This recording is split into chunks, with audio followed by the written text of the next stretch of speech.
Okay guys, I am little nervous, लेकिन मैं यहाँ थोड़ी बहुत मिस्टेक कर सकती हूँ और शायद आप मुझे माफ़ भी कर दोगे।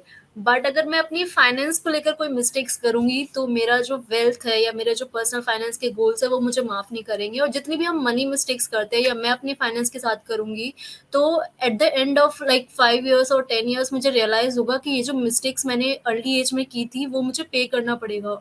उनका मुझे कॉस्ट पे करनी पड़ेगी। तो मनी मिस्टेक हम क्यों करते हैं? इसके 3 रीज़न हो सकते हैं। एक तो हमें पता ही नहीं है कि मिस्टेक्स है ये, हम जो कर रहे हैं ये मिस्टेक्स है। एक तो ये है कि हमें हमें अवेयरनेस ही नहीं है। दूसरा, हमें अवेयरनेस होती है कि यार ये नहीं करना है, लेकिन हम फिर भी कर देते हैं। क्यों करते हैं? इग्नोरेंस। और तीसरा होता है कि हमें थोड़ा बहुत फ़ील होता है कि नहीं करना चाहिए एंड देन फिर प्रोक्रास्टिनेट करते रहते हैं कि आगे से नहीं करेंगे। तो 3-4 रीज़न होते हैं कोई मनी मिस्टेक्स करने के। और जो अगर हमने अभी कर दिए तो लेटर ऑन हमें इनका कॉस्ट पे करना पड़ेगा। सो अगर हम ऐसा करते हैं तो क्या प्रॉब्लम हमारे लिए हो सकती है? हमें शॉर्टेज पड़ सकती है मनी की और हमारा जो पैसा है वो भी वेस्ट हो सकता है। स्पेशली जब हम अर्न करना स्टार्ट करते हैं तो हम बहुत सारी मिस्टेक्स करने लग जाते हैं। मैंने भी खुद भी की थी, तो इट इज़ नेचुरल, लेकिन हमें पता तो हो ना कि हमने मिस्टेक्स की है और हमें जितनी जल्दी पता लग जाएगा, हम उतनी जल्दी उसमें चेंजेस कर सकते हैं और अपने आप को ठीक कर सकते हैं, अपने प्लान को। सो रीजंस जैसे मैंने अभी बताया कि हम प्रोक्रास्टिनेट करते रहते हैं, कल से करते हैं, कल से करते हैं। जैसे अभी किसी ने लिखा था कि नाइकी शूज खरीदना। ऑब्वियसली हम सबको पता है यार कि ब्रांडेड जो स्टफ है उस पे खर्च नहीं करना है। हमने सबने सुना हुआ है कि स्टॉक्स पे खर्च करो, प्रोडक्ट मत खरीदो, उनके स्टॉक्स खरीदो। बट हम ऐसा करते हैं क्या? नहीं करते, बिल्कुल नहीं करते। हम इग्नोर करने लग जाते हैं। और काफी सारी मनी मिस्टेक्स जो होती है वो हमें खुद पता भी नहीं होती है कि वो हमारी मिस्टेक्स है, जो थोड़ी टेक्निकल होती है। तो चलो वहाँ तो फिर भी थोड़ा बहुत चल जाता है कि हमें पता नहीं है, तो हमें अवेयर होना चाहिए, हम अपने आप को एजुकेट कर सकते हैं। लेकिन ये जो पहले 2 रीज़न है ना, ये हमारी डिसिप्लिन की वजह से ठीक हो सकते हैं, तो वो आप खुद कर सकते हैं। मैं थर्ड रीज़न जो आप नहीं अवेयर हो, उनको कवर करने की कोशिश करूँगी। तो क्योंकि हम ग्रो के प्लेटफ़ॉर्म हैं, तो ऑब्वियसली हम सबसे पहले इन्वेस्टिंग मिस्टेक्स को कवर करने वाले हैं कि हम इन्वेस्टिंग करते वक़्त कौन-कौन सी मिस्टेक करते हैं। तो सबसे पहले हमें पता होना चाहिए कि हम इन्वेस्टिंग क्यों कर रहे हैं, कहाँ जाना है हमें, हम कौन हैं। आपने सुना होगा मोटिवेशनल वीडियोस में कि नो योरसेल्फ, लव योरसेल्फ, है ना? बट ये फाइनेंस के लिए भी बहुत इंपॉर्टेंट होता है। आपकी फिजिकल हेल्थ के लिए तो इम्पोर्टेंट है ही कि आपको आपकी बॉडी के बारे में पता होना चाहिए, कि मेंटल हेल्थ का आपको पता होता है कि हाँ, उसको फिट रखना है। मैं आपको अपने बारे में पता होना चाहिए, लेकिन फाइनेंस में भी ये बहुत इंपॉर्टेंट होता है कि आप अपने आप को जानो कि आप कौन हो, कहाँ जाना चाहते हो, आपकी अभी सिचुएशन कैसी है। और ऑनेस्टली आई टेल यू, अभी जितने भी लोग देख रहे हैं, आई कैन गारंटी 90% लोगों को नहीं पता होता है कि वो कहाँ है और कहाँ जाना है उन्हें। तो ये जो गैप है ना कि आप कहाँ और कहाँ जाना है, यही फिल करना है और यही आपकी 90% मिस्टेक्स कवर हो जाएंगी। सो पहला आपको चेक करना है कि आप कौन हो, आप क्या करते हो। जैसे अगर मैं 20 है मेरी एज, तो और मैंने अभी अर्निंग स्टार्ट करी है और मेरे ऊपर कोई डिपेंडेंट नहीं है, यानी कि मैं खुद कमा रही हूँ और खुद ही खर्च कर रही हूँ। मेरी फैमिली भी खुद अच्छा खासा कमा रही है, वो मेरे ऊपर डिपेंडेंट नहीं है। तो मैं यंग हूँ अभी और मेरे कुछ गोल्स है, लाइक मुझे 2 साल में गाड़ी लेनी है, फिर 5 साल में मैं सोच रही हूँ कि अपना घर भी लेना है, फिर हो सकता है मुझे 7 साल बाद या 8 साल बाद शादी भी करनी पड़ सकती है। फिर और भी बहुत सारे हमारे लाइफ में स्टेजेस आते रहते हैं, जैसे चाइल्ड हो गया, फिर हमारी कुछ हेल्थ इश्यूज हो सकते हैं जिनकी वजह से हमें खर्च करना पड़ सकता है। देन अपने पेरेंट्स या अपने भाई बहन, उनकी कुछ शादी, एजुकेशन या हेल्थ पर खर्च करना पड़ सकता है। तो ये सारी चीजें हमें पता होती है, हमारी माइंड में होता है कि हाँ ये करना है, बट एक्चुअली में हम इन सबको लिखते नहीं है कहीं, अपना खुद का प्लान नहीं बनाते हैं, फाइनेंशियल प्लान। तो ये सबसे बड़ी गलती है हमारी कि हमें पता तो हो ना कि हम कितना रिस्क ले सकते हैं। अगर मैं 25 की हूँ, मेरे कोई डिपेंडेंट नहीं है, मैं हेल्दी हूँ और ऑलमोस्ट मेरे पास बहुत ही कम लोन है, मैंने बहुत कम लोन लिए हुए हैं, तो मेरे पास टाइम भी है मिस्टेक्स करने का। तो यहाँ पर मैं जो भी इन्वेस्टिंग के डिसीजन लूंगी, वो इस सोच से लूंगी कि अभी टाइम है और मैं रिस्क ले सकती हूँ, तो मैं शायद थोड़ी फ्री होकर डिसीजंस लूंगी और वहां पर मैं इक्विटी की तरफ ज्यादा इन्वेस्ट करूंगी या म्यूचुअल फंड की थ्रू तरफ ज्यादा इन्वेस्ट करूंगी। जबकि अगर मेरी एज 35 हो जाए, मुझको थोड़े से हेल्थ इश्यूज हो जाए, मेरे 1-2 बच्चे हो जाए और मेरे पेरेंट्स के खर्चे मेडिकल के, और मेरे घर का लोन चल रहा हो, मेरी गाड़ी का लोन चल रहा हो, तो वहां पर मेरी रिस्क टेकिंग कैपेसिटी बहुत ज्यादा कम हो गई है। है ना? तो वहाँ पर जो भी मैं डिसीज़न ले रही हूँ, वेदर इट इज़ फाइनेंशियल या फिर अपना जो नॉर्मल कभी खाना-पीना, दोस्तों के साथ घूमना, वो सब मेरी फाइनेंशियल सिचुएशन पे डिपेंड करता है। पैसा सब कुछ होता है, ये बिल्कुल सच है। क्योंकि आप कितना ही थोड़ा-सा अपनी माइंड को मनी से हटा दो, बट स्टिल हम कुछ भी कर रहे हैं, अगर आप यहाँ बैठे भी हो तो वो भी एक रीज़न हो सकता है कि आपको पैसे के बारे में जानना है या आपने कुछ पैसे की मिस्टेक की है। तो पैसा ही सब कुछ होता है और पैसे की वजह से ही हम अपनी लाइफ में सारे डिसीज़न लेते हैं। तो फिर क्यों ना हम पहले अपनी फाइनेंशियल सिचुएशन को ही इवैल्यूएट कर लें कि हम कौन हैं और कहाँ जाना चाहते हैं। तो अगर आपने ये डिसाइड कर लिया है, तो मैं भी आपको एक चार्ट दिखाऊँगी कि कैसे आपको अपना फाइनेंशियल प्लान बनाना है। तो इस तरीके से आप पहले अपना सारा कुछ नोट करोगे। मोबाइल यूज़ कर रहे हो तो नोटपैड निकालो, लैपटॉप यूज़ कर रहे हो एक्सेल निकालो, अगर ऐसे ही हो तो नोटपैड लेके पेन लेके लिखो कि आपकी एज इतनी है, हेल्थ इतनी है और डिपेंडेंट इतने हैं और आपका सैलरी इंक्रीमेंट कितना हो रहा है हर साल। है ना? तो ये सारी चीज़ें लिखना है, इनफ्लो कितना हो रहा है मंथ में आपका भी और आपकी फैमिली का भी। मैं अगर मंथ में 10,000 कमा रही हूँ, घर में 10,000 लेके आ रही हूँ, मेरी फैमिली में से और भी कोई 10,000 लेके आ रहा होगा, तो टोटल इनफ्लो हमारी फैमिली में 20,000 हो रहा है। तो 20,000 में से कितना खर्च जा रहा है, कितना सेव हो रहा है, ये सब पूरी फैमिली के साथ मिलके करेंगे तभी हम अपने सारे गोल्स को अचीव कर पाएँगे क्योंकि अगर हम इंडियन हैं तो हमारी आधे से ज़्यादा डिसीज़न्स हमारी फैमिली पे डिपेंडेंट कर होते हैं। तो हमें हमें अपनी फैमिली को इन्वॉल्व करना भी बहुत ज़्यादा ज़रूरी है। तो बजटिंग का आई थिंक पहले सेशंस में कवर हो चुका है कि आपको बजटिंग कैसे करनी है 50-30-20 रूल और इसमें आपको 50% आप अपने जो हमारे खर्चे होते हैं वो कहाँ चले जाएँगे आपको पता भी नहीं चलेगा। अगर आप 10,000 कमा रहे हो 5,000 आपके यूँ खर्च हो जाते हैं जैसे सैलरी आती है, आपको पता भी नहीं चलता है। जो बाकी 5,000 है वही आपका फाइनेंशियल मैनेजमेंट है। उन 5,000 को आप कैसे मैनेज करोगे यही आपका पर्सनल फाइनेंस होता है कि आप उसको कैसे मैनेज करके अपनी वेल्थ भी क्रिएट कर सको। क्योंकि एट द एंड आपको सिर्फ़ 10,000 नहीं कमाने हैं, आपको उसी पैसे से और भी पैसा कमाना है। तो उसी पैसे से अगर आप और भी पैसा कमाना चाहते हैं तो आपको पता होना चाहिए कि आप उसको कैसे मैनेज करोगे। कौन-सी आपकी विश वांट है, कौन-सी आपकी नीड है। तो बहुत थिन लाइन होती है कि क्या मुझे एक्चुअली चाहिए और क्या मेरी डिज़ायर है। तो ये आपको पता होना चाहिए इसका डिफ़रेंस। एक यहाँ पर एक और रूल है 30 डेज़ रूल कि अगर आप कुछ खरीद रहे हो तो 30 दिन का टाइम दो अपने आप को। क्योंकि ऐसा होता है ना कि हमारी सैलरी आई, अगर ₹1000 भी इंक्रीमेंट हो रहा है हर मंथ, हम सोचते हैं कि उसमें थोड़ा-सा और इंक्रीज़ कर लेते हैं, अपने आप को अपडेट कर लेते हैं, लैपटॉप अपडेट कर लेंगे, हम फ़ोन अपडेट कर लेंगे। तो ये सब डिसीज़न लेने से पहले 30 दिन का टाइम अपने आप को दो और अगर आपको लग रहा है 30 दिन के बाद भी आपको वो खरीदना चाहिए, आपकी ज़रूरत है, तो सारी शॉप्स खुली हुई है, अमेज़न भी खुला हुआ है, आप जाके खरीद सकते हो। सो फर्स्ट सबसे बड़ी मिस्टेक यही होती है हमारी कि हम खुद को ही नहीं जानते कि हमें जाना कहाँ है, तो पहले आपको ये पता होना चाहिए। फिर जब आपने 50-30-20 रूल के अकॉर्डिंग अपना बजट बना लिया है, अब उसमें से अगर आप 30% सेव कर रहे हो, तो वो 30% को कैसे मैनेज करना है, ये इन्वेस्टमेंट प्लानिंग होती है। तो फाइनेंशियल प्लानिंग आप समझ गए, इन्वेस्टमेंट प्लानिंग वो जो 30% आपने बचाया है ना, तो वही आपकी इन्वेस्टमेंट प्लानिंग है। सो जितना जल्दी आप स्टार्ट कर सकते हो, उतना बेटर रहेगा। ऐसा हम करते हैं, मैंने भी किया था जब जॉब लगी तो अगर मेरे हाथ में एक साथ में 20-30 हज़ार रुपए आ गए तो मैंने उसमें से 10-20 हज़ार रुपए में अपनी पार्टी कर ली फ्रेंड के साथ। बट ऐसा हमें बनाना चाहिए कि अगर हमारी फर्स्ट इनकम आ रही है, चाहे हमारी 2 साल हो गए हो इनकम को, तो हमें एक डिसिप्लिन बनाना चाहिए कि इतना परसेंट हमारी इन्वेस्टिंग में जाना ही चाहिए, राइट? मैंने अक्सर ऐसा देखा अपनी फैमिली में कि अर्ली एज में उन्होंने कुछ नहीं सेव किया और जब उनके 1-2 लाख बच जाते हैं बैंक अकाउंट में तब वो सोचने लग जाते हैं कि यार और क्या ऑप्शंस होते हैं, रियल एस्टेट में लगाऊं क्या, म्यूचुअल फंड में लगाऊं क्या, स्टॉक्स में लगाऊं क्या। तो जब तक उन्हें इतना कैश दिखता नहीं है ना अपने बैंक अकाउंट में तब तक वो इन्वेस्टमेंट का सोचते नहीं है। बट क्योंकि हम यंग है, हम रिस्क ले सकते हैं और हम अभी इंटरनेट का यूज कर रहे हैं तो हमारे पास बहुत सारे रिसोर्सेज है, बहुत सारी इन्फॉर्मेशन है। तो आप अभी से ही अगर आप अर्न नहीं भी कर रहे हो तो अभी से ही अपना प्लान बना के चलो और अपना एक शेड्यूल, एक डिसिप्लिन बना के चलो कि मंथ में इतना परसेंट 3,000 रुपए आपको इन्वेस्ट करना ही करना है। और वो इन्वेस्टमेंट कहाँ करनी है वो ग्रो के चैनल के थ्रू आपको पता लग जाएगा, लेकिन डिसिप्लिन बनाना बहुत ज्यादा जरूरी है।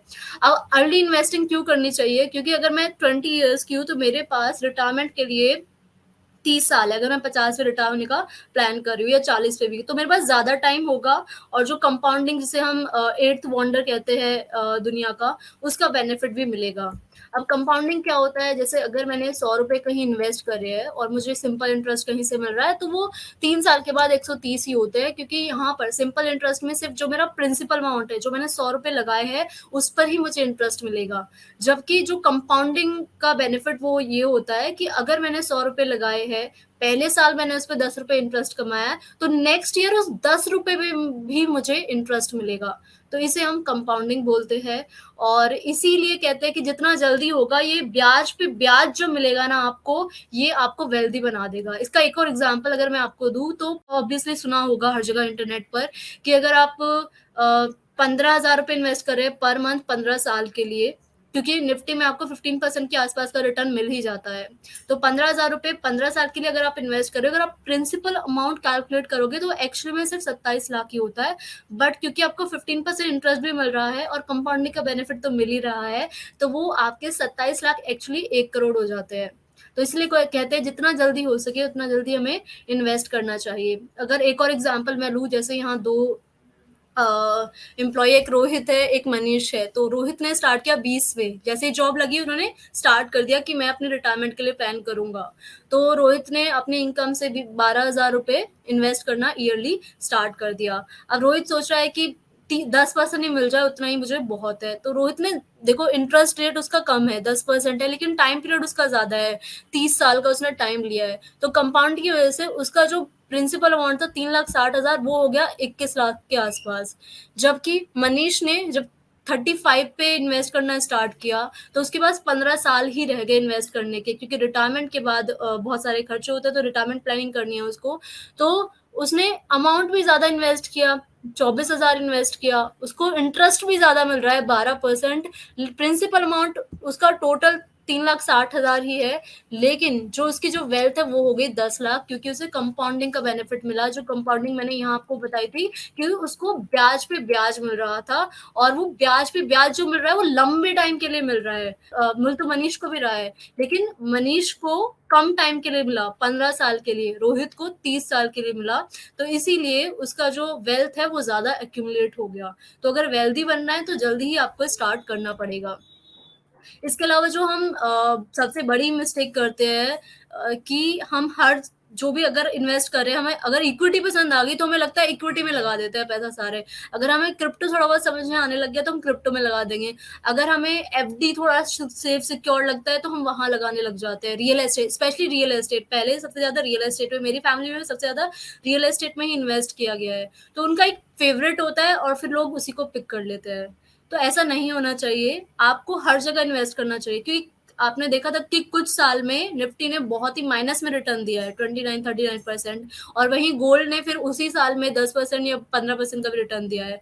तो अगर डाइवर्सिफाई कर रहे हो तो अगर एक एसेट क्लास ने अच्छा परफॉर्म नहीं किया तो जो दूसरी एसेट क्लास है आपकी, गोल्ड हो गया, रियल एस्टेट हो गया, या और भी कोई है, तो वो आपका जो एवरेज है वो उसको ठीक कर देगी। अगर कहीं लॉस हो रहा है ना तो वो एवरेज हो जाएगा, सेट ऑफ हो जाएगा, क्योंकि कहीं और से आपको ठीक प्रॉफिट मिल रहा है। इसीलिए आपको डाइवर्सिफाई करना जरूरी है। ऐसा ना हो कि आपने कहीं लेट्स अज्यूम कि क्रिप्टो में लगा दिया, क्रिप्टो ही बंद हो गया वो वाला जिसमें आपने इन्वेस्ट किया है, तो फिर सारा पैसा आपका वेस्ट हो जाएगा। तो सारा पैसा एक ही जगह मत लगाओ, डाइवर्सिफाई करो। तो ये कुछ साल का चार्ट है जो आप देख सकते हैं कि 2007 से 8 में 20% का रिटर्न दिया था इक्विटी ने, डेट ने इतना, कैश ने इतना, और गोल्ड ने 27% का। तो एवरेज अगर आप चेक करोगे तो एवरेज, अगर हम डाइवर्सिफाई कर रहे हैं तो एवरेज जो रिटर्न है वो इतना हमें मिल ही जाता है। क्योंकि अगर इकोनॉमी ने 2008 या 9 के आसपास, जहां पूरी इकोनॉमी डाउन थी, तो वहां पर कौन सी चीज अच्छा करी, कौन सी नहीं, डेट ने अच्छा परफॉर्म किया वहां पर, और वहां पर इक्विटी ने माइनस में किया, तो वहां 9% डेट की वजह से आपको थोड़ा बहुत रिटर्न मिल सकता है। तो डाइवर्सिफिकेशन इसलिए इंपॉर्टेंट है कि एक भी एसेट क्लास ने परफॉर्म नहीं किया तो दूसरी आपकी जो इन्वेस्टमेंट है उसको एटलीस्ट माइनस में तो नहीं लेके जाएगी। तो आप चेक कर सकते हो कोई भी आपकी इन्वेस्टमेंट माइनस में नहीं गई है। तो ये बेनिफिट होता है डाइवर्सिफिकेशन का। इसके अलावा आप चेक कर सकते हो गोल्ड का, सेंसेक्स का, सिल्वर का। तो अगर गोल्ड अच्छा परफॉर्म करता है तो सेंसेक्स नॉर्मल परफॉर्म करता है, ये आपको पता ही होगा। तो ऐसे डाइवर्सिफिकेशन की वजह से आपको दोनों का ही एडवांटेज मिल जाता है। और गोल्ड में अगर, जिसको हम बोलते हैं कि सेफ इन्वेस्टमेंट, तो अगर हम वहां इन्वेस्ट कर रहे हैं तो एटलीस्ट कुछ अमाउंट तो हमारा सेफ वहां पर इन्वेस्ट हो ही रहा है। ऑल्दो गोल्ड में इन्वेस्टमेंट करने के और भी बहुत सारे बेनिफिट है जो हम किसी और क्लास में कवर कर सकते हैं। इसके अलावा जो वेल्थ क्रिएट करना है वो अनएथिकल नहीं है, लेकिन अगर आप क्रिएट नहीं करोगे तो वो शायद अनएथिकल हो सकता है। तो अपने लिए जितना भी अमाउंट आप क्रिएट कर रहे हो, ये इंपॉर्टेंट है कि उससे आप और ज्यादा क्रिएट कर सको। हमें बचपन से सिखाया गया कि सेविंग करो, लेकिन हमें इन्वेस्टिंग नहीं सिखाया गया क्योंकि वहाँ पे रिस्क होता है और हमारे पेरेंट्स ने सुना है कि यार उनके पैसे डूब गए थे, उनके पैसे डूब गए थे, तो इसकी वजह से हम भी थोड़ा बहुत रुक जाते हैं अपने आप को। लेकिन क्योंकि अब हमारे पास इंटरनेट का एक्सेस है, तो हम इतनी सारी इन्फॉर्मेशन एक्सेस कर पा रहे हैं और हम अपने आप को एजुकेट कर रहे हैं, तो ये बहुत ही अच्छी बात है। लेकिन इसका एक और बेनिफिट ये है कि इंटरनेट का एक्सेस है, तो हम अपने आप को इस तरीके से भी एजुकेट कर सकते हैं कि हम अपने एक से ज़्यादा इनकम के सोर्सेज जनरेट कर सकें। जैसे अगर आप जॉब कर रहे हो, तो जॉब के साथ आप और भी 1-2 चीज़ें एक्सप्लोर कर सकते हो, डिजिटल मार्केटिंग सीख कर या और भी बहुत सी चीज़ें सीख कर ऑनलाइन, जो कि आपको काफ़ी हद तक फ्री मिल जाती है काफ़ी सारी वेबसाइट से। तो वहाँ पर सीख के आप पार्ट टाइम फ्रीलांस का वर्क करके थोड़ा-सा वहाँ से भी second source of income generate कर सकते हो। आप जहाँ से ऑलरेडी कमा रहे हो अपनी जॉब या बिज़नेस से, वहाँ से क्रिएट करके, वहाँ से सेव करके, इन्वेस्ट करके आप निफ्टी के थ्रू या गोल्ड के थ्रू कुछ रिटर्न उससे बना सकते हो, जो आपकी फिक्स्ड इनकम वहाँ से आ ही सकती है। इसके अलावा सेविंग हम क्यों करते हैं? हमें लगता है कि ये इतना इतना अमाउंट हमारे पास पड़ा होना चाहिए, इतना अमाउंट हमारे पास सेव होना ही चाहिए। हो सकता है कोई इमरजेंसी आ जाए। तो जब इमरजेंसी की केस में हमारे लिए इमरजेंसी फंड नाम की कॉन्सेप्ट है कि हमारे पास जितने भी इनकम है मंथली का, अगर मैं 10,000 रुपए कमा रही हूँ, तो 60,000 रुपए मेरे बैंक में होना चाहिए। इसे मैं इमरजेंसी फंड कहती हूँ। जैसे कोविड के टाइम पे भी हुआ था कि इमरजेंसी फंड मेरे पास नहीं है, तो मेरे को महंगे इंटरेस्ट रेट पर लोन लेना पड़ गया था मेडिकल के लिए या फिर और भी बहुत सारे एक्सपेंसेस के लिए। तो वो एट द एंड बहुत बड़ा ट्रैप हो जाता है मेरे लिए, फिर वो 13% का जो पर्सनल लोन मैंने लिया है वो पे करना। तो सेविंग भी इतनी बुरी नहीं है, लेकिन सेविंग सिर्फ कितनी करनी है, इमरजेंसी फंड तक आपको करनी है कि आपका जो इमरजेंसी फंड है 6 times of your monthly income, उतना आप अपने बैंक अकाउंट में रखो। उससे ज्यादा अगर आप रखोगे तो वो आपके लिए माइनस में काम करेगा, क्योंकि सेविंग में आपको 3 से 4% रिटर्न मिल रहा है, जबकि इन्फ्लेशन हमारा 6% ही पहुंच गया है। तो यहाँ पर हमारा पैसा हर साल माइनस हो रहा है, यानी कि 100 रुपए अगर इस साल है मेरे पास, तो अगले साल 97 हो जाएंगे अगर मैंने सेविंग में डाली तो, क्योंकि 6 - 3 तो 3% जो है मेरा माइनस में रिटर्न आ रहा है। तो इन्फ्लेशन का जो कॉन्सेप्ट है वो भी हमें माइंड में रखना चाहिए, कहीं कभी भी हम इन्वेस्ट कर रहे हैं तो उसकी वजह से हम और ज़्यादा इन्वेस्टमेंट के बेटर डिसीजंस ले सकते हैं। इसके अलावा इन्वेस्टमेंट का मैंने आपको बताया कि क्यों करना चाहिए, क्योंकि कंपाउंडिंग का बेनिफिट मिल रहा होता है। और आपने देखा कि निफ्टी ने 2020 से और अब तक 50% बहुत अच्छा रिटर्न दिया है आपको, ऑलमोस्ट सभी सेक्टर्स ने। तो हमारे पास बहुत सारी अपॉर्चुनिटीज होती है। तो एक और कॉन्सेप्ट है जिसे हम कहते हैं अपॉर्चुनिटी फंड। जैसे 2020 में कोविड आया, निफ्टी एकदम से 8,000 के आसपास आ गई थी, तो वहां पर अगर मेरे पास थोड़ा बहुत अपॉर्चुनिटी फंड होता और मैं देखती कि ये डिप आया हुआ है, तो मैं वहां एंट्री ले सकती थी। बट मेरे पास फंड ही नहीं था, तो मैंने एंट्री नहीं ली और मेरे को ये नुकसान हो गया, जो निफ्टी एक साल में 15 या 16 पे पहुंच गई, 1 डेढ़ साल में ही। तो वो नुकसान से बचने के लिए भी थोड़ा बहुत हमें अपने पास अपॉर्चुनिटी फंड भी रखना चाहिए अगर हम इन्वेस्ट कर रहे हैं। तो अपॉर्चुनिटी फंड का यही बेनिफिट है कि जब जैसे ही डिप आए, आपको लग रहा है कि ये मार्केट तो रिकवर करेगी या ये अनयूजुअल डिप है, तो वहां पर आप एंट्री लेकर मार्केट से और अच्छा अमाउंट कमा सकते हो। इसके अलावा हम जो मनी मैटर्स है फैमिली में नहीं डिस्कस करते हैं। मुझे तो याद है कि अगर मैं फैमिली में डिस्कस कर रही हूँ मनी मैटर्स, या हमारी फैमिली में पैसों के बारे में बात हो रही है, तो हमें उठा के मतलब बोल दिया था कि दूसरे कमरे में चले जाओ आप। तो आई आई आई डोंट नो कि आपके यहाँ पर ऐसा सिचुएशन होगा कि नहीं, बट ऐसा अक्सर मैंने देखा है।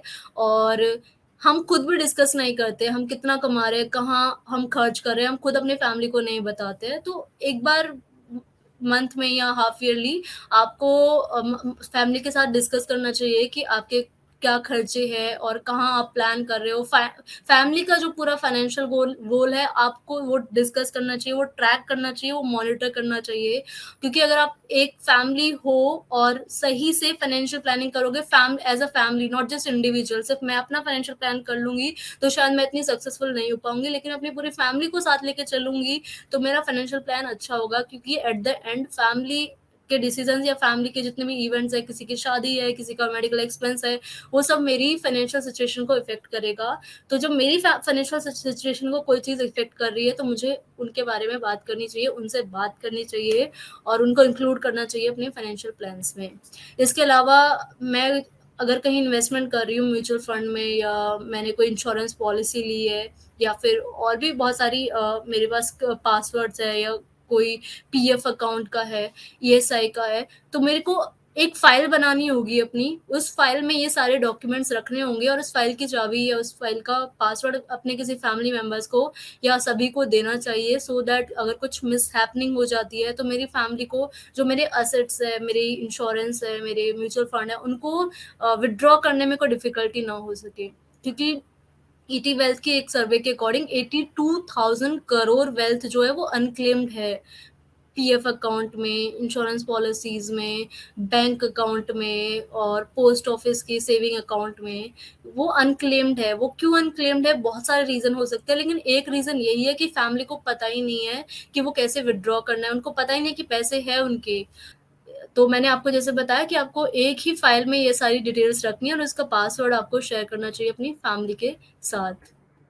इसके अलावा अभी जैसे मैंने आपको बताया कि फाइनेंशियल गोल्स आपके होने ही चाहिए आप कि आप कहाँ जाना चाहते हो, कहाँ नहीं जाना चाहते हो।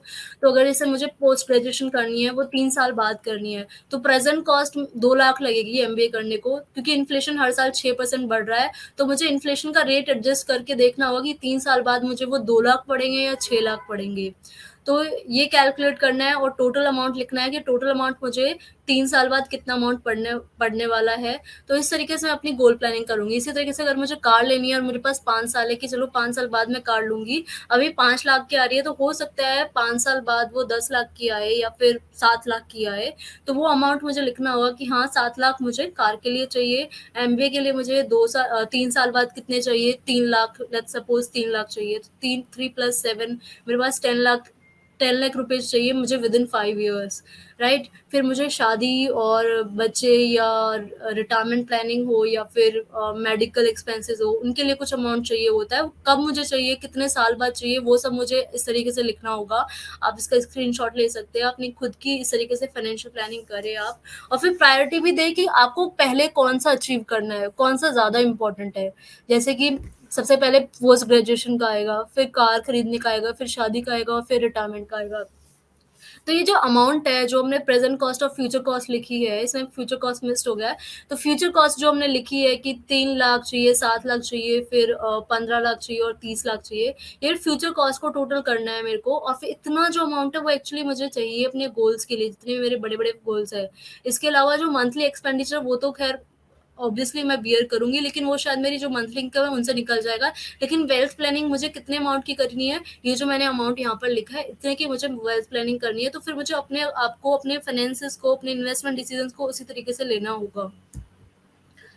तो आज को आपको यही करना है कि आपको ये अपना चार्ट बनाकर फिर हम हमें इंस्टा पर या ट्विटर पे टैग करना है कि आपका ये चार्ट है। इसके अलावा एक और कॉन्सेप्ट होता है जो होता है नेट वर्थ। आपको पता होगा बहुत सारी कंपनीज़ का मार्केट कैप कितना है, रिलायंस का कितना है या अमेज़न का कितना है या फिर मुकेश अंबानी की नेट वर्थ कितनी है, शाहरुख खान की कितनी है, बट आपको खुद की नहीं पता होती है खुद की नेट वर्थ कितनी है। नेट वर्थ मतलब एसेट्स मतलब लायबिलिटी। एसेट मतलब जो चीज़ हमारे जेब में पैसा लेके आ रही है, लेके आ सकती है, जो कि कन्वर्ट हो सकती है कैश या कैश इक्विवेलेंट में, वो एसेट होगी। और लायबिलिटी जो हमारी जेब से पैसा लेके जा रही है। तो ये आपको लिखना होगा अगर आपके पास वॉच है या आपके पास फ़ोन है, लैपटॉप है, गाड़ी है, कार है, घर है, कितने अमाउंट का है आपको ये सब लिखना होगा। कितने में आप उसको बेचकर उनसे कैश निकाल सकते हैं वो आपको लिखना होगा। इसके बाद लायबिलिटीज़ कितने आपको लोन चल रहे हैं, कितने साल में वो आप कवर करने वाले हो। तो ये आप एसेट माइनस लायबिलिटी कर दोगे तो आपकी नेट वर्थ आ जाएगी। तो आप मुझे अपनी नेट वर्थ कमेंट सेक्शन में बताओ कि आपकी आज की कितनी नेट वर्थ है और फिर मुझे ये भी बताओ कि आप कहाँ पहुँचने जा चाहते हो, कि आपकी नेट वर्थ आने वाले 5 साल में कितनी होनी चाहिए। क्योंकि अगर आप नेट वर्थ अगर आप देखोगे आपकी अभी होगी शायद 10 लाख या 5 लाख या 1 लाख ही। तो आपको आइडिया लग जाएगा कि कितना बड़ा आपको सफ़र तय करना है, कितना बड़ा गैप आपको फ़िल करना है अपने गोल में। आपका गोल है कि आपको अपनी नेट वर्थ चाहिए 1 करोड़ की या 2 करोड़ की, लेकिन अभी कितनी है? तो इतना बड़ा जो गैप है वो आपको फ़िल करना है। वो कैसे फ़िल करोगे आप? फाइनेंशियल प्लानिंग करके, इन्वेस्टमेंट प्लानिंग करके। अभी मैंने बताया आपको कि इमरजेंसी फंड होना चाहिए हमारे पास। ऑब्वियसली बहुत सारी ऐसी कंडीशन आ जाती है जहाँ पर हम फंड्स किसी और सोर्सेज़ के थ्रू नहीं रेज़ कर पाते हैं, तो हमारे पास खुद का होना चाहिए। अगर खुद का नहीं होगा तो फिर जिन भी सोर्सेज़ से हम रेज़ करेंगे वो हमें इंटरेस्ट चार्ज करेंगे 13% और जो पे करना हमारे लिए बहुत ज़्यादा डिफ़िकल्ट हो जाएगा। तो ये emergency fund 6 times of your monthly income होना ही चाहिए और ये आपके बैंक अकाउंट में आप सेविंग अकाउंट में डाल सकते हो या फिर रिकरिंग डिपॉज़िट या कुछ भी ऐसा इंस्ट्रूमेंट जिसमें आप within let's say 2 to 3 days maximum 2 दिन में आप विथड्रॉ कर पाओ। ऐसा आपके पास कुछ असेट होना चाहिए जहाँ पे अपना इमरजेंसी फंड पार्क कर रहे हो। इसके अलावा इमरजेंसी फंड के लिए आप ये भी कर सकते हो कि आप एक क्रेडिट कार्ड रख लो, उतनी हमेशा फ्री रखो जितनी आपको इमरजेंसी फंड में ज़रूरत पड़ सकती है। लेकिन क्रेडिट कार्ड को यूज़ करना आपको वाइज़ली ही आना चाहिए, अदरवाइज़ वो भी आपके लिए एक बहुत बड़ा डिसएडवांटेज हो सकता है। तो अभी आपके पास इमरजेंसी फंड आ गया, आपने फाइनेंशियल प्लानिंग कर ली है, आपकी गोल सेटिंग कर ली है, डॉक्यूमेंटेशन आपने करनी है, अपनी फैमिली को बताना है कि आपने कहाँ-कहाँ इन्वेस्ट करना है, और सेविंग में आपको सिर्फ अपना इमरजेंसी फंड का अमाउंट रखना है, बाकी आपको इन्वेस्ट करना है। इसके बाद फिर कई बार होता है कि हम बहुत ज़्यादा लोन ले लेते हैं, क्योंकि अगर हम कहीं भी शॉपिंग जा रहे हैं तो हमारे पास हर जगह ऑप्शन होता है ईएमआई का, हर जगह ऑप्शन होता है कि हम लोन पे ले बाय नाउ पे लेटर। तो हर जगह ये ऑप्शन है, चाहे हम एक 5,000 का कोई फ़ोन ही क्यों ना खरीद रहे हो, या फिर 50,000 का कोई टीवी या गाड़ी या कोई बड़ी से बड़ी चीज़ खरीद रहे हो या छोटी से छोटी चीज़ खरीद रहे हो, हर जगह पे नाउ बाय नाउ पे लेटर वाला ऑप्शन होता है। तो ये एक ट्रैप ही है, ये एक लोन ही ले रहे हैं हम, भले ही अभी हमें उसका इंटरेस्ट रेट नहीं दिख रहा है, लेकिन अगर हमने गलती से भी उसका ईएमआई स्किप कर दिया तो फिर हमें उस पर इंटरेस्ट पे करना होगा, और जो कि इंटरेस्ट रेट बहुत हाई होता है। तो जितना कम हो सके उतना हमें लोन लेना है, और जितना कम हो सके ही ईएमआई वाली चीज़ें हमें खरीदनी है। क्योंकि अगर एक बार भी स्किप हुई, आपकी जॉब नहीं रही या आपका कोई बड़ा एक्सपेंस आ गया किसी मंथ में या किसी ईयर में, तो फिर वो पूरे ईयर ही ईएमआई आपकी स्किप होती चली जाएगी, और वो आपके सिबिल स्कोर पर भी बहुत बुरा इफ़ेक्ट पड़ेगा। तो इसीलिए इम्पोर्टेंट है कि आप सिर्फ़ ज़रूरत वाले लोन्स लो, सिर्फ़ ज़रूरत वाले, जो आपको लगता है कि हाँ, ये तो लेने ही पड़ेंगे, इसके बिना काम नहीं चलेगा। अदरवाइज़ जिनके बिना काम चल सकता है, प्लीज़ वो ना लें। 30 डेज़ वाला रूल अपनाएँ कि अगर आपको कोई चाहिए, कुछ चीज़ चाहिए, तो 30 दिन तक आप उसके बारे में सोचें, और आपको फिर भी लग रहा है कि आपको वो चाहिए, तो फिर आप ऑब्वियसली ले सकते हैं, कोई आपको नहीं रोक रहा है। तो लोन एक्चुअली कौन से अच्छे होते हैं? Home loan. फिर आता है एजुकेशन लोन, क्योंकि होम लोन में आपको कैपिटल एप्रिसिएशन भी मिलती है, ऑल्दो उतनी नहीं मिलती है जितनी आप इक्विटी में इन्वेस्ट करोगे या किसी और इंस्ट्रूमेंट में इन्वेस्ट करोगे, बट कंपैरेटिवली होम लोन लेना अच्छा है, क्योंकि उसमें आपको इंटरेस्ट रेट बहुत कम पड़ रहा है और कैपिटल एप्रिसिएशन तो आपको मिल ही रही है, और प्लस एक मेंटल सेटिस्फेक्शन तो होता ही है कि अपना घर तो अपना ही होता है। तो होम लोन लेना बुरा नहीं है, होम लोन आप ले सकते हैं। इसके अलावा एक टाइम लिमिट होती है कि कब आप ले सकते हो, तो एक इसके लिए एक फॉर्मूला होता है कि आपकी जितनी भी ईएमआई पड़ रही है घर की, तो वो आपकी जो टोटल मंथली इनकम है उससे 25% ज़्यादा नहीं होनी चाहिए। यानी कि 10,000 अगर आपका इनकम है, 2500 रुपए की टोटल ईएमआई आपकी पड़ रही है सभी लोन्स की, तो अच्छा है, उससे ज़्यादा एक्सीड हो रहा है, तो वो एक ट्रैप है। फिर आपको शायद मेंटल सैटिस्फैक्शन भी नहीं होगी, आपको लगेगा सारा पैसा ईएमआई में जा रहा है, और जब आप मेंटली खुश नहीं रहोगे, तो आप इन्वेस्टिंग डिसीज़न्स भी आपके इफ़ेक्ट होंगे। तो इन्वेस्टमेंट के लिए सभी इम्पोर्टेंट होता है, मेंटल भी और फिज़िकल भी और फाइनेंशियल हेल्थ भी। इसके अलावा एजुकेशन लोन भी अच्छा होता है, क्योंकि अगर मैं डॉक्टर बनने के लिए लोन ले रही हूँ, तो 5 साल बाद डॉक्टर बन के निकलूँगी, तो ऑब्वियसली मेरी इनकम अच्छी होगी, और मैं अपना लोन को प्रीपे भी कर सकती हूँ कि अपना सारा लोन मैंने एक साथ पे कर दिया, क्योंकि मेरी इनकम इतनी अच्छी है। इसके अलावा बिज़नेस लोन में भी सेम कंडीशन है कि अगर आपको बिज़नेस लोन आपको मिल रहा है 12% या 10% के रेट से, या कभी-कभी तो 19% भी होता है। तो अगर इस रेट से मिल रहा है, तो आप ये भी देखो कि बिज़नेस से कितनी इनकम आ रही है। बिज़नेस से अगर लेट्स सपोज़ अगर आपने बिज़नेस लोन लिया 12% के रेट से, और आपकी बिज़नेस से इनकम जो आ रही है, वो सिर्फ़ आ रही है 10% या 9%। तो मेबी आप 1-2 साल उसको कंटिन्यू कर सकते हैं, 1-2 साल का सोच सकते हो कि स्टार्टिंग है अगर बिज़नेस की, तो हो सकता है स्टार्टिंग में आपका नहीं आ रहा है रिटर्न बिज़नेस से, बट आगे आएगा और वो डबल हो जाएगा, फिर सेट ऑफ हो जाएगा। तो अगर आप ये वाली कैलकुलेशन कर रहे हो कि हाँ, आगे आएगा और डबल हो जाएगा, तो फिर भी ठीक है बिज़नेस लोन। अदरवाइज़ अगर आपको लग रहा है कि बहुत टाइम हो गया यार, बिज़नेस परफ़ॉर्म नहीं कर रहा है और फिर लोन भी ले रखे हैं, तो मैं कहूँगी आप लोन से थोड़ा और भी बचो और कुछ और ट्राई करो। इसके अलावा बेड डेट क्रेडिट कार्ड को कहते हैं। क्रेडिट कार्ड बहुत अच्छा ऑप्शन है हमारे लिए, बहुत ही अच्छा ऑप्शन है। एक तो 50 डेज़ का ग्रेस पीरियड मिलता है कि 50 दिन आप यूज़ कर सकते हो उनका पैसा, और वो आपसे इंटरेस्ट भी नहीं चार्ज करेंगे, है ना? उसके अलावा हमारे हमारे पास बहुत सारे रिवॉर्ड्स आते हैं, कैशबैक आते हैं, बहुत सारे ऑफ़र्स आते हैं। अगर आप एयरपोर्ट या ट्रैवल की बुकिंग करते हैं, तो वहाँ तो बहुत ही अच्छे-अच्छे डिस्काउंट्स और बहुत ही अच्छे-अच्छे ऑफ़र्स हमें देते हैं। तो ये तो बहुत ही अच्छा ऑप्शन है क्रेडिट कार्ड। इमरजेंसी फंड में आपके काम आ सकता है कि आपके पास कैश नहीं है तो क्रेडिट कार्ड है तो आपने यूज़ कर लिया और आपने फिर पे कर दिया। बट ये तब तक ही अच्छा है जब तक आपने वो टाइम पे कर दिया। अगर आपने वो टाइम पे नहीं पे किया तो क्रेडिट कार्ड से बुरा कोई लोन नहीं है। सबसे बुरा लोन क्रेडिट कार्ड, क्योंकि इसमें इंटरेस्ट जाता है 36%। तो अब हम सिक्योर कैसे हो अपने फ्यूचर को लेके कि हमने इतनी अच्छी प्लानिंग कर ली है कि हमने लोन का भी सोच लिया है कौन सा लेना है, कौन सा नहीं लेना, इमरजेंसी फंड भी रख लिया है। मेरे ग्रेजुएशन के लिए 3 लाख रुपए चाहिए, कार के लिए 5 लाख, मैरिज के लिए 7 लाख, वाओ, सब कुछ सॉर्टेड है। बट ऐसा भी हो सकता है ना कि बीच में कुछ अनहैपनिंग हो जाए। ये सॉर्टेड जो सब कुछ दिख रहा है अभी तक वो सॉर्टेड ना हो रहे, फिर कुछ हेल्थ इश्यूज आ जाए या कुछ अनहैपनिंग हो जाए, तो उन केसेस में हमें क्या करना चाहिए? तो उनके लिए हम इंश्योरेंस लेते हैं। अब इंश्योरेंस लेते वक्त भी हम बहुत सारी मिस्टेक्स कर देते हैं। अब जैसे हम यंगस्टर्स को शायद जब हम जॉब करते हैं तो हमें हेल्थ इंश्योरेंस मिल ही जाता है, लेकिन हम लाइफ इंश्योरेंस पे बिल्कुल फोकस नहीं करते। हमें लगता है हमें क्या ज़रूरत है, ठीक है। बट जो 35 के एज के लोग हैं या 40 के एज के लोग हैं, वो भी लाइफ इंश्योरेंस को काफ़ी हद तक अवॉइड ही करते हैं। हालांकि टैक्स पर्पसेस के लिए तो अब हमने थोड़ा बहुत कंसिडर करना स्टार्ट कर दिया, लेकिन काफ़ी हद तक हम लाइफ इंश्योरेंस को अवॉइड ही करते हैं। लेकिन लाइफ इंश्योरेंस भी उतना ही इंपॉर्टेंट है जितना हेल्थ इंश्योरेंस है। लेकिन लाइफ इंश्योरेंस किसको नहीं लेना चाहिए? मुझे नहीं लेना चाहिए। अगर मैं यंग हूँ, मैं अकेली कमा रही हूँ, मेरा कोई डिपेंडेंट नहीं है, तो मुझे लाइफ इंश्योरेंस की ज़रूरत नहीं है। लेकिन अगर मेरे डिपेंडेंट है, मेरे बच्चे हैं, मेरे पेरेंट्स हैं जिनकी मुझे टेक केयर करनी है, मेरे ऊपर लोन्स है, तो मुझे लाइफ इंश्योरेंस की ज़रूरत है।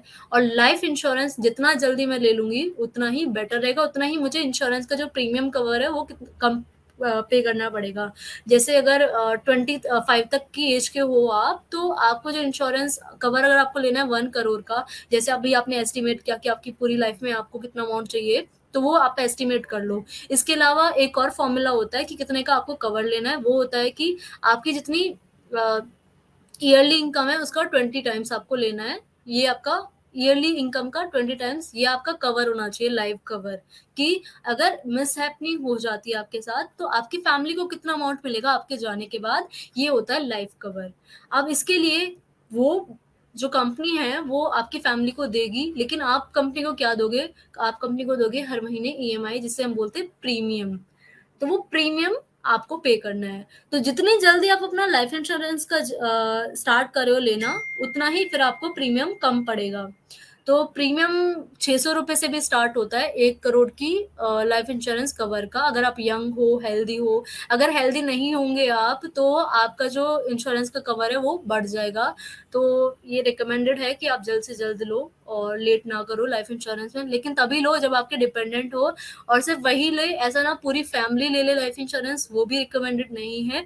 सिर्फ वही लोग लाइफ इंश्योरेंस ले जो जिनके डिपेंडेंट है और जिनके ऊपर लोन्स है, राइट। इसके अलावा हेल्थ इंश्योरेंस तो हमें ऑफिस में मिल ही जाता है, या फिर अगर आप ऑफिस नहीं जाते हैं, आपके घर में बच्चे हैं, आपकी मम्मी है, पापा है, तो आप सबको हेल्थ इंश्योरेंस लेने की ज़रूरत है। हेल्थ इंश्योरेंस कंपलसरी है। और हेल्थ हेल्थ इंश्योरेंस भी आपको ज़्यादा महंगा नहीं पड़ेगा, वो भी आपको 1000 मैक्सिमम 600 या 700 पर मंथ पड़ेगा, या फिर ईयरली का आपको 6-7 हज़ार ही पड़ेगा। तो हेल्थ इंश्योरेंस लेना रिकमेंडेड है और सबको ही लेना चाहिए। इसके अलावा खर्च में जो हम मिस्टेक करते हैं, हम सबको पता है कि हम स्टेटस बिल्डिंग पे ज़्यादा खर्च करते हैं रादर देन वेल्थ बिल्डिंग पर। हम आईफ़ोन का फ़ोन ले लेते हैं जैसे ही हम कमाने लग जाते हैं। हमें एक गाड़ी तो चाहिए होती है यार, ऑफ़िस जा रहे हैं तो गाड़ी तो चाहिए ही। तो वो चीज़ अवॉइड हो सकती है। शादी में इतना सारा पैसा खर्च करते हैं, इतना सारा हम कपड़ों पे पैसा खर्च करते हैं, वो सारी चीज़ें अवॉइड हो सकती है। तो ये जो ट्रैप है ना वेल्थ स्टेटस का, ये इस सब से हमें बच के रहना चाहिए, तभी हम वेल्दी हो सकते हैं। इसके अलावा जब डिस्काउंट पे बहुत सारी चीज़ें होती है, हमें लगता है कि वो डिस्काउंट पे है, बट वो डिस्काउंट के चक्कर में हम अपना 1 डेढ़ घंटा अमेज़न पे देखते रहते हैं, और जो चीज़ हमें नहीं भी चाहिए होती है हम ले लेते हैं। तो हमारा वहाँ टाइम तो गया क्योंकि हमने 1 घंटा स्क्रॉल किया, या फिर डिस्काउंट के चक्कर में हम अपने घर से दूसरी सिटी में गए कि वहाँ पे डिस्काउंट है या वहाँ पर अच्छी चीज़ें मिलती है, सस्ती मिलती है, लेकिन हमने टाइम भी तो वहाँ पर वेस्ट किया। वो टाइम हम कहीं और यूज़ करते तो हम वहाँ से कुछ ज़्यादा ही अर्न कर सकते थे, स्किल सीख कर या फिर कोई काम कर कर। इसके अलावा अमेज़न पे भी हमने बहुत टाइम स्क्रॉल करते हुए वेस्ट किया। तो डिस्काउंट से थोड़ा बच के रहो, क्योंकि ये डिस्काउंट के वक़्त पे हम वही चीज़ें खरीदते हैं जो हमें नहीं रिक्वायर्ड होती है। क्रेडिट कार्ड का मैंने आपको बताया कि आप सिर्फ़ तभी यूज़ करें जब आप उसको वाइज़ली यूज़ कर सकते हो, कि क्रेडिट कार्ड आपको एक्चुअली में बहुत सारे एक्सपेंसेस बियर करने पड़ सकते हैं क्रेडिट कार्ड के केस में, क्योंकि लेट पेमेंट फीस तो होती है कि अगर आपने ड्यू डेट के बाद भी पेमेंट नहीं करी तो लेट पेमेंट फीस हो जाती है। लेकिन ड्यू डेट पे आपने मिनिमम अमाउंट पे कर दिया, तो वहाँ पर फिर जो आपने पे नहीं किया है, टोटल अमाउंट में से सिर्फ मिनिमम किया है, तो टोटल अमाउंट पे फिर आपको इंटरेस्ट पे करना पड़ेगा, और फिर इंटरेस्ट पर इंटरेस्ट पे करना पड़ता है इन सभी लोन के केस में। तो इसीलिए आप तभी क्रेडिट कार्ड तभी यूज करें जब आप उसको डिसिप्लिन वाइज पे कर सकते हो, कि अगर ड्यू डेट 10 तारीख की है तो 8 तारीख को आप उसको पे कर दो, सिर्फ तभी पे करें, अदरवाइज क्रेडिट कार्ड आप यूज ना ही करें। इसके अलावा टैक्स में हम सोचते हैं कि टैक्स प्लानिंग सिर्फ टैक्स बचाने के लिए होती है, ऐसा नहीं है। टैक्स प्लानिंग आपको करनी चाहिए अगर आपकी इनकम 2.5 लाख से ज़्यादा है, या लेट्स सपोज अगर आपकी इनकम 5 लाख से ज़्यादा है तो आपको कंपल्सरीली टैक्स प्लानिंग करनी चाहिए। 2.5 लाख से ज़्यादा है, 2.5 से 5 के बीच में, तो फिर भी वहाँ पर टैक्स प्लानिंग की इतनी रिक्वायरमेंट नहीं होती है। Although income tax return file करने की रिक्वायरमेंट होती है, लेकिन इतनी मेहनत नहीं करनी पड़ेगी। लेकिन अगर आपकी इनकम 5 लाख से एक्सीड कर गई तो वहाँ पर आपको प्रॉपर टैक्स प्लानिंग की ज़रूरत है, क्योंकि टैक्स प्लानिंग करके भी आप बहुत सारा अमाउंट सेव कर सकते हो। और बहुत सारी इंश्योरेंस पॉलिसीज होती है, या फिर म्यूचुअल फंड है, ईएलएसएस है, एनपीएस है, हम बहुत जगह इसलिए इन्वेस्ट कर देते हैं क्योंकि हमें टैक्स का बेनिफिट मिल रहा है, लेकिन हमें वो सब अलाइन करने चाहिए अपने जो भी हमारे फाइनेंशियल गोल्स थे उसके साथ। तो अगर हमारी फाइनेंशियल गोल से वो सारे प्रोडक्ट अलाइन हो रहे, लेट्स से कि पोस्ट ग्रेजुएशन के लिए मुझे 2 लाख चाहिए थे, तो ये 2 लाख मैंने कहाँ इन्वेस्ट कर दिया इनके लिए, मैं म्यूचुअल फंड में इन्वेस्ट करने लग गई। कार के लिए मुझे 5 लाख चाहिए थे, तो मैं, क्योंकि कार भी शॉर्ट टर्म में है, तो यहाँ भी मैं म्यूचुअल फंड में। लेकिन शादी और बच्चों के लिए मेरे पास टाइम है, तो यहाँ मैं इक्विटी में इन्वेस्ट कर सकती हूँ। रिटायरमेंट के लिए भी मेरे पास टाइम है, तो यहाँ मैं मिक्स सब में, इक्विटी में भी, डेट में भी, गोल्ड में भी, बॉन्ड्स में भी इन्वेस्ट कर सकती हूँ।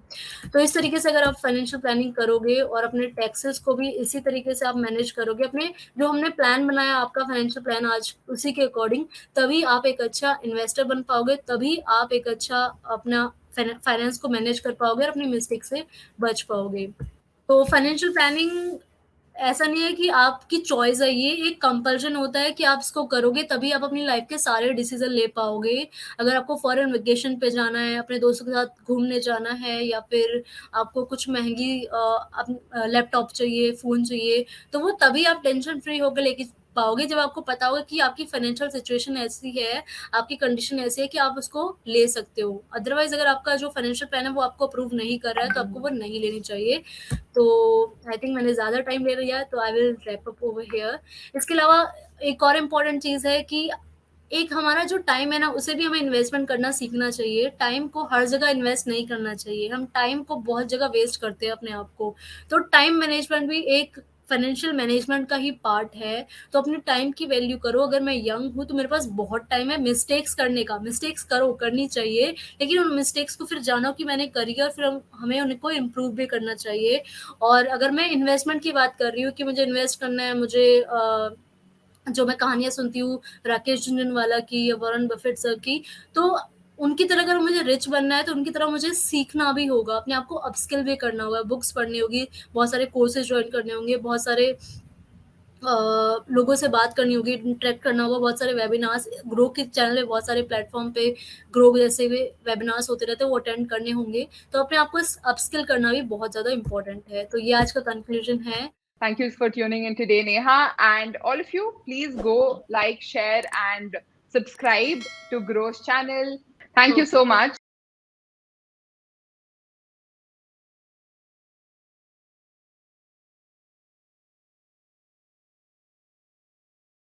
Investment in securities market are subject to market risks. Read all the related documents carefully before investing. Please read the risk disclosure documents carefully before investing in equity shares, derivatives, mutual fund, and or other instruments traded on the stock exchanges.